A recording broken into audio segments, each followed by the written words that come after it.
Hello, this is the RPG Pundit, the final boss in Internet Shitlords, and I have lost my pipe tool apparently. Just a sec, I'm rooting through it here. Where the heck did it go? Maybe I kept putting my other pants or something. Okay, hang on. I'm just going to set this down here. So, I know I haven't been doing as many videos on the channel as such recently, because I just noticed that like the last one I posted on the channel was like 5 days ago, right? But it's a reason for this, right? Which is that I've been doing a lot of shows off the channel. So in case any of you haven't seen it, let's see, it was like a week ago, I was interviewed on Diversity and Dragons. You should check out that channel, Diversity and Dragons.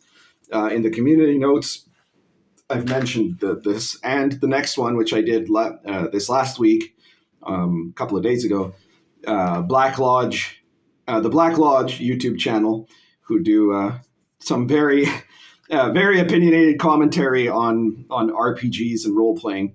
It was an incredible live stream with them. It was I don't know, I think it was close to 2 hours long. And it just went like, if you want to do like listen to some really in-depth discussion about the nature of RPGs and kind of the way that RPGs function and role playing and all of that sort of stuff, check out that one. And I finished yesterday taping, but it's not yet out yet because it's not a live stream. It's a podcast, so it's not even on YouTube. In this case, it's like, I don't know. I guess it's on like Apple and Spotify and stuff. You'll have to look for it. Nerd Cognito interviewed me, and I'm going to be talking there about some of the kind of weird infighting and sort of strange rivalries or I don't know how to call it, feuds that have suddenly emerged in the like newer influencers of the OSR. So check all those out. But now I'm here today, and I was going to do a video about the stupidity of failing forward mechanics, but I feel like instead what I have to do is talk about the nominees of the Diana Jones Award, because I didn't get to that now. And in general, how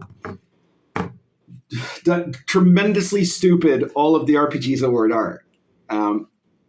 They always have been kind of stupid. It's always been this little party of insiders, right? Of these like industry people basically rewarding themselves.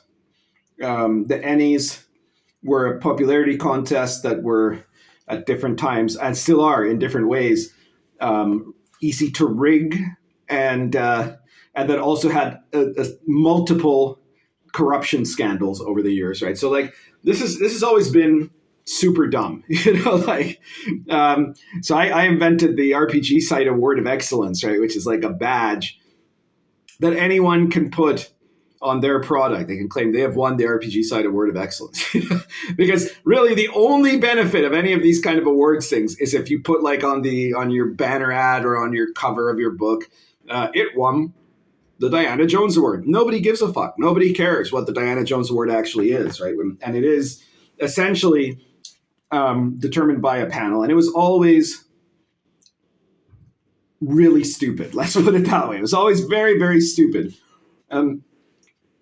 Because there was always the award of like the fancy people who wanted to say, like they want something avant-garde. And the stuff that they supported was usually very stupid, right? But it was also usually stuff that actually like existed in the hobby to at least some degree, right? Like getting a Diana Jones Award, it meant your product had at least sold stuff, right? And you were at least in the hobby, maybe. Like, like those used to be qualifications, even there for the Diana Jones Award, right? For excellence in gaming, right? So you would think it would be people who gamed or people who were excellent in gaming, and instead, it has now devolved into absolutely nothing but leftist virtue signaling. So every single person who's been nominated, or every single product that's been nominated for the award this year, has been nominated either because of their skin color or their genitals or what they feel is different from their genitals. Okay, none of them, their involvement in RPGs as a hobby is completely irrelevant. It has no bearing on the issue. And I'm going to go through them now, right? So these are, let's see how many of these you know. And the answer is going to be one. You're going to know one of them, maybe two if you watch my videos. Okay? So these are the nominees for the Diana Jones Award for Excellence in Gaming, right? Which is considered like the most important award that is ever given at Gen Con, and it never was, but this is now like, it's gotten to the point where it serves zero purpose of any kind at all, except to make, for some extremely stratospherically pretentious leftist RPG Twitterers to tweet about it for virtue signaling purposes, right? To say, oh, how wonderful that we've chosen people that are of the indigenous and two-spirited communities or whatever, like that sort of thing. So here are the nominees, right? First one, Cole Wehrle. We all know Cole Wehrle, right? Everybody's knows about him. He's the guy that's the creative director at Leather Games, right? You all know Leather Games, right? So he's apparently made some very famous RPGs like Root and Oath, John Company. Yeah, these games that like everyone is super familiar with, like this is stuff that everybody's heard of. Okay? Now I'm presuming, because his last name sounds kind of European, that he must be, he's got to be something. There's something in there. They unfortunately, I can't believe that they haven't put the pronouns of the people involved, right? Like you'd think they'd put that in. Oh, okay. So Cole Wehrle is a he, him. Apparently, because this is the one I don't know anything about. I'm like, who the hell is this? Like, what is this? But anyway, so I think he's kind of like the nonsense throwaway Euro trash, basically. I think that's it. I don't know. He's from Minnesota, so he's actually American. But yeah, it's just no one has any idea who this guy is, and he's just been given this position, right? Next, RPG that all of you have heard of, no doubt, Rosenstrasse. Written by Moira Turkington and Jessica Hammer, published by Unruly Designs. So this is this game. It must have sold millions, billions, maybe of copies, right? And it's basically this game about 4 pairs where you role play 4 pairs in a very free-form scenario. It notes 4 pairs of men and women bound by love under the tightening chokehold of Nazi Germany, aka the Trump regime. Because that's when a leftist writes about Nazi Germany nowadays, because it's not like they cared about the Jews or the Poles, right? So this is always about Donald Trump, right? And it's meant to be, I guess, an analogy to how we all remember that under Donald Trump, gay people were hunted down and murdered and genocide. There's that happened all the time. No, it didn't actually, but they want to imagine that it did in their own minds, and so to them, this is the resistance. And so the point of the game is for people to play and explore the relationships of characters as the clock ticks to World War II and the final solution. So this, again, this is a game nobody plays. Nobody's even heard of this game, right? But it's one of the nominees. All right, so then we get to Linda Kodega.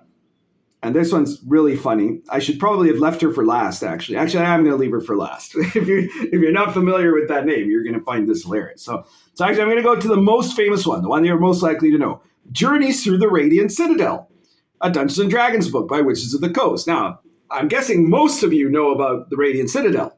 I certainly did a lot of videos on it, but I mean, it's a product by Wizards of the Coast, by Hasbro, right? Of course, it is literally the worst setting an adventure book that Wizards of the Coast ever made. For now, I'm betting the next one will be worse still, right? Like they're always getting worse. It's continuing to devolve because the people who are writing these games don't know anything about game design. In the case of Journeys Through the Radiant Citadel, that's literally true, right? Apart from 1 or 2 people who have very little game design experience, like Justice Armin and Ajit George, right? Apart from those couple of guys, everybody else involved in the project, like half of them had never even played D&D before they were hired.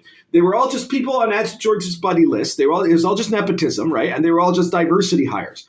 Literally, right? Because everybody, like the reason this game has been nominated has nothing to do with the quality of it, nothing to do with sales, nothing to do with any kind of design excellence whatsoever.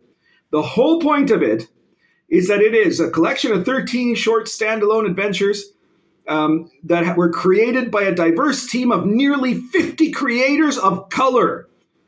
It's a groundbreaking anthology that transcends Eurocentric fantasy with authentic, complex, and emotionally rich stories infused with the cultures and lived experiences of the writers. Yeah, the lived experience parts is the problem, right? Because for a start, most of the people who did these don't actually come from the cultures they're representing. Their parents or grandparents did. They don't, right? So like the Venezuelan person is like, well, arepas, I know arepas, right? So that's what I'll put in there, right? And like their lived experiences are mostly that they're vegan cookbook writers, which is why every goddamn adventure in the book involves food in some way, right? So like this was the most garbage product Wizards ever made, but it's being nominated for this because it was an example of diversity, right? Of hiring a bunch of people who came from like all of these diverse backgrounds, every background imaginable except game designer. None of them came from there, right? But it was mostly that they were chosen because of the level of melanin in their skin, you know?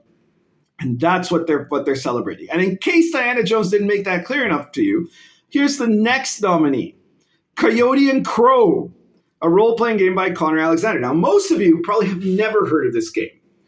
But those of you who watch my channel might remember this game because I talked about it, right? So this was a game that was presented on Kickstarter by a guy named Connor Alexander who claims to be an American Indian.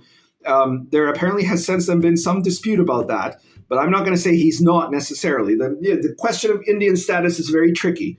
There are definitely false Indians around, you know, like we know that, right? We all remember a certain senator. But there's also, you know, situations where there can be gray areas there. So I'm not saying necessarily Connor Alexander is. I'm just saying that it's been questioned. But he says he's a Cherokee, and he may well be. I don't know. So Connor Alexander created this game, and this is a game that they did a Kickstarter for it, and it raised like an enormous amount of money, hundreds of thousands of dollars. I don't remember if it broke $1 million or not, but it got really close if it didn't, right? Huge build up there. And then it went bankrupt, right? They literally bankrupted themselves running this Kickstarter. So I've done videos about the game itself, but I've also done videos of it as an example of what I was talking about, of how actually, you know, some with Kickstarters, you have to be really careful. And that in this case, the Kickstarter, you know, like, and this happens a lot, it looks like it generates a ton of money, but depending on how you manage or don't or fail to manage what it is you're promising in those Kickstarters, you can end up going broke, losing your house on a Kickstarter that made millions of dollars. It can happen, right? And that literally happened to this guy, I think, something very close, you know, because he went broke because of this game. But beyond that, the game itself is a game that nobody has any interest in playing. They don't.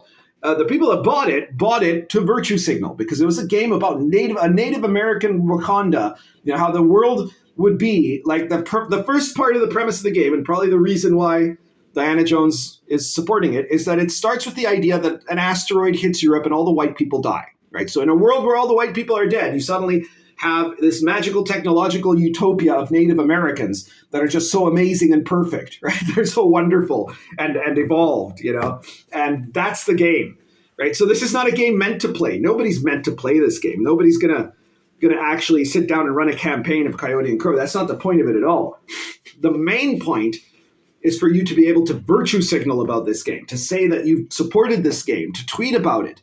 And then, you know, the ultimate virtue signal, to take an Instagram or Tumblr picture of you holding the game after it's been delivered, if it gets to that point. But really, nobody's going to care. Nobody's going to blame this guy if the games don't get delivered, right? Because the whole point of it isn't about getting a game or playing a game.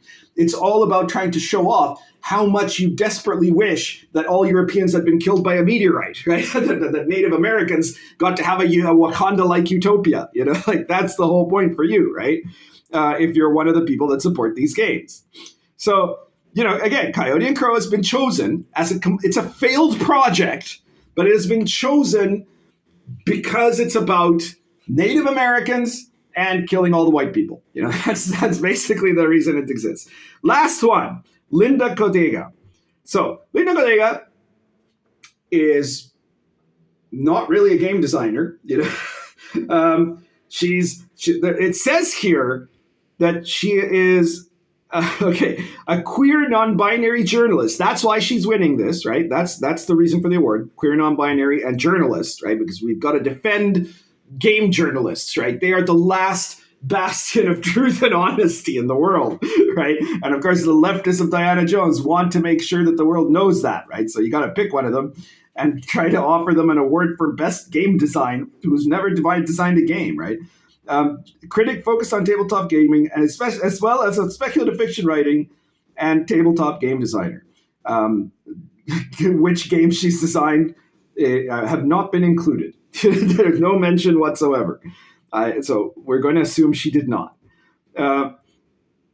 But the reason that they claim here actually is that she was the one who did the investigative reporting for IO9 and at Gizmodo about Wizards of the Coast and the open gaming license. She was the one. Did you realize that? Did anybody realize that? Does Linda Codega know this? That apparently she's the one that stopped Wizards of the Coast from removing from destroying the OGL and replacing it with a new one that would give them total control. That was her. It wasn't me. It wasn't Alex Macris. It wasn't the people at Paizo. It wasn't Kenson. It wasn't this huge coalition of game designers. No. It was this non-binary person at Gizmodo at IO9. They're the ones that did it. If it hadn't been for them, then that never we'd all be under the yoke of Wizards of the Coast right now. This is absolutely insane what Diana Jones is saying here. They're trying to pretend that game journalism is what broke this open. It wasn't. They had nothing to do with it.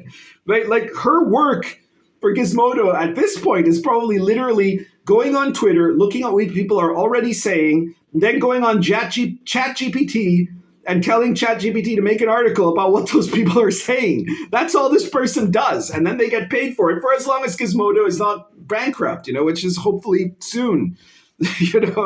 So this person who has nothing to do with RPGs, like the flimsiest of connections, is in line to win the Diana Jones Award for Excellence in Gaming. It's insane. These people are out of their minds.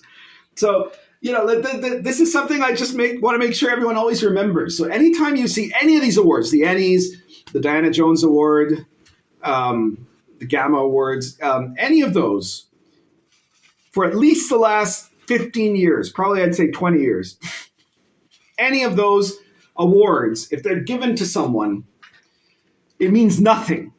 The chances are that it means nepotism or bribery, right? That's the first possibility. But then beyond that, it just means that they have been preferred by a tiny class of pretentious elitists who have no relationship to what any normal gamer plays. Nothing, right?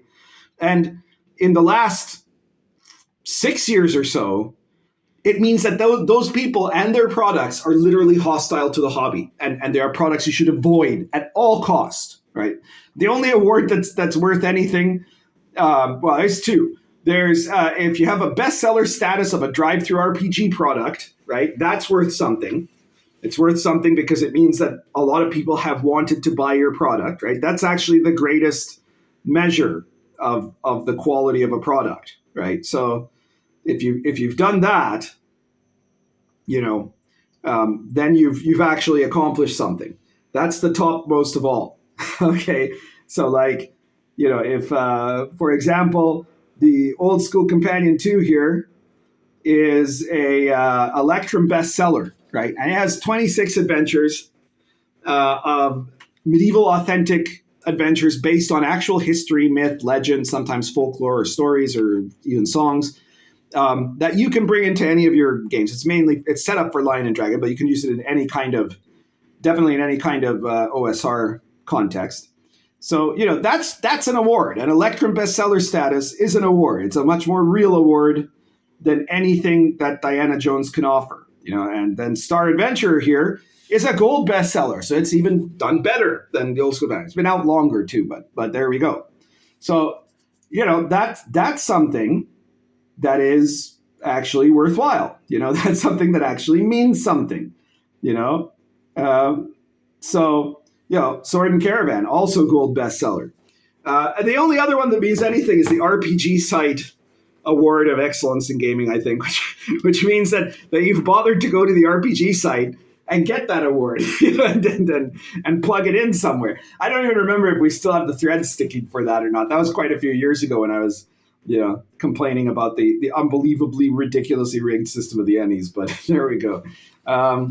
So that's all those are all the things that matters, right? And just remember that anytime you hear someone talking about these sorts of awards, like Diana Jones Awards, the Ennies, the Gammas, whatever, it's bullshit. It's all bullshit. And now it's become more bullshit than ever, to the point that people have no real association whatsoever to normal gamers of any kind are being put on the nominees list.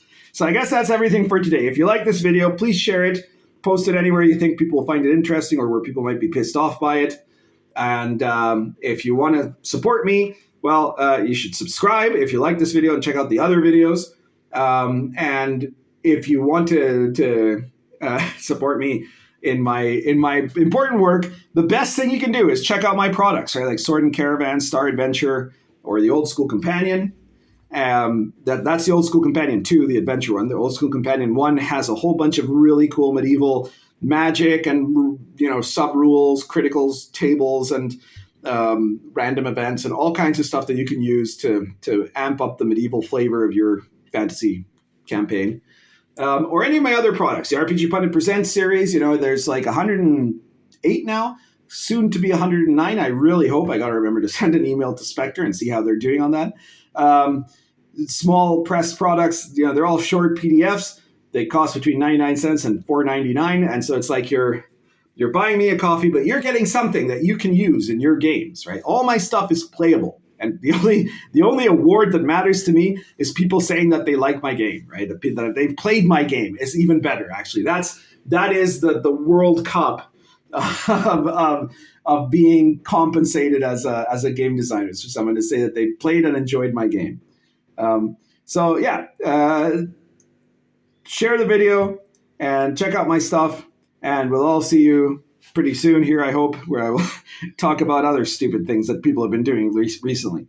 Currently smoking Peterson Oversized Poker plus Argento Natural.